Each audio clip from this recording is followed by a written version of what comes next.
Assalamualaikum warahmatullahi wabarakatuh.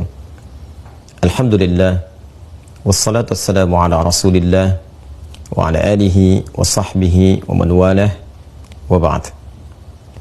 Saudara-saudariku, dimanapun Anda berada, seluruh lapisan masyarakat Indonesia yang kami cintai, seperti diketahui bahwa saat ini kita tengah menghadapi berbagai ragam musibah yang tentunya ini semua menguji ketangguhan kita dalam menjalani kehidupan berbangsa, bernegara, bermasyarakat. Persoalan dimaksud cukup kompleks.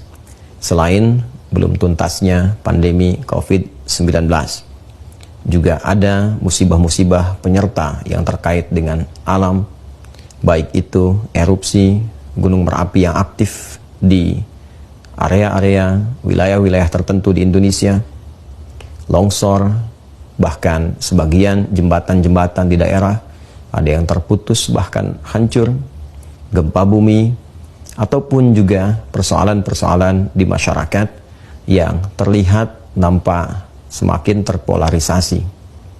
Ini tentunya adalah hal yang sangat memprihatinkan bila dalam mengatasi itu semua kita belum mampu bersinergi dengan baik, berrekonsiliasi dalam konteks kebangsaan yang utuh, mengamalkan sila ketiga dari Pancasila, Persatuan Indonesia.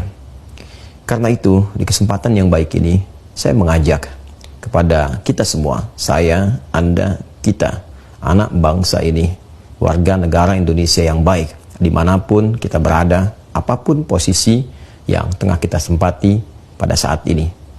Mari kita semua bersatu, kita semua bisa berrekonsiliasi dengan cara yang baik, memperbaiki jalan kehidupan kita, menata kembali hal-hal yang kurang tepat dari sikap, dari kebijakan, dari hal-hal yang sekiranya tidak mengarah kepada solusi yang tepat guna dalam mengentaskan berbagai persoalan yang dimaksudkan.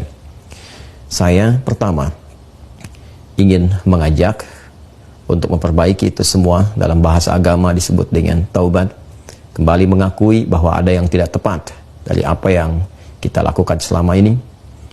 Kita sesali itu semua, namun lebih penting daripada itu, kita tata sehingga persoalan-persoalan tadi kita bisa evaluasi, perbaiki, dan menampilkan hal yang lebih baik daripada hari-hari sebelumnya. Kepada pejabat publik, saya meminta agar dapat membuat kebijakan-kebijakan yang substansial, yang esensial, yang tepat guna, yang memang dibutuhkan di masyarakat dalam konteks bersinergi untuk mengentaskan berbagai persoalan yang dimaksudkan.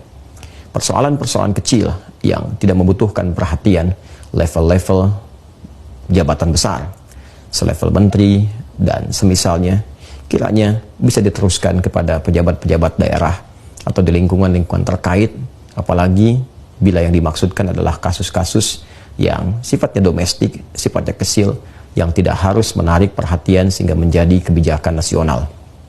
Kepada pejabat publik, saya berharap juga agar memperbaiki narasi, komunikasi yang ditampilkan kepada masyarakat. Jangan sampai menghadirkan kata-kata, kalimat-kalimat yang justru kontraproduktif atas misi-misi yang akan dibangun. Bagaimana mungkin toleransi bisa ditampilkan, bisa dikampanyekan, namun dalam saat yang sama, kalimat yang ditampilkan, ilustrasi yang dihadirkan justru bukan sekedar kontraproduktif, tapi berpotensi menyakiti kepada bagian-bagian unsur tertentu dalam kehidupan berbangsa dan bernegara. Rasanya tidak pantas bila persoalan toa harus diilustrasikan dengan binatang tertentu atau hal-hal yang lain yang tidak sejalan, tidak senafas, bahkan tidak sampai kepada logika. Pun persoalan-persoalan lainnya, kita tidak perlu saling menghujat, tidak perlu saling mencela, tidak perlu saling menyalahkan. Kita hanya perlu saling mengoreksi diri kita dan bertanya, apakah masih mencintai negeri ini? Apakah masih mencintai bangsa ini?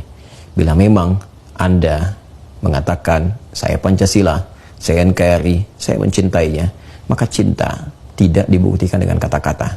Cinta dibuktikan dengan tindakan, dengan kebijakan, dengan persatuan, dan dengan sikap serta perilaku yang mulia dalam berkehidupan. Semoga Allah Subhanahu wa Ta'ala mengampuni kita.